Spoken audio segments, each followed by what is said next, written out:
Start. भगवान के धाम जब कोई जीव पहुंचता है तो भगवान अपनी शक्ति से उसका रूप बदल देते हैं। ऐसा भारतीय शास्त्रों में लिखा है। रूप कैसा वैसा ही जैसा स्वयं भगवान का है, अर्थात परम धाम में पहुंचने वाले जीव को भगवान अपने जैसा बना देते हैं। वैसे ही पहनना, वैसे ही खाना, वैसे ही व्यवहार करना, वैसे ही सोचना। भगवान के धाम में कोई भेद नहीं है। किसी माता पिता में यह क्षमता नहीं कि वे अपनी संतान को अपने जैसा बना लें, पर भगवान की शक्ति है कि वह अपने पास पहुंचने वालों को अपने जैसा बना देते हैं। ध्यान दीजिएगा, रूप अगर दो तरह के हों तो भाई बहन में भी झगड़ा होता है। सुंदरता की जो असमानता है वह समाज में आत्मग्लानि का बहुत बड़ा कारण बन जाती है। वैसे आदर्श स्थिति यही है कि किसी को न कुरूप कहना चाहिए और न सुंदर कहना चाहिए। अगर मैं किसी को सुंदर कहूँ तो दूसरों का क्या होगा? दूसरों का मन दुखेगा तो क्रूप है उसे दुख होगा ही, और जो स्वयं को सुंदर समझता है उसका भी जी दुखेगा। स्वामी जी किसी से जाति तक नहीं पूछते थे।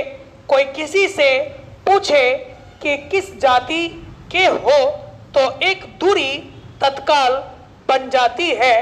ठीक इसी तरह से सबके पद का समान स्तर नहीं होता, सबका धन समान नहीं होता, सबका ज्ञान समान नहीं होता, सबका बल समान नहीं होता, सबका परिवेश समान नहीं होता, सबके माता पिता एक समान सशक्त नहीं होते, सबका निवास एक सा नहीं होता है। तो बहुत अच्छा करते थे, किसी से जाति नहीं पूछते थे, किसी से धर्म या मत भी नहीं पूछना चाहिए।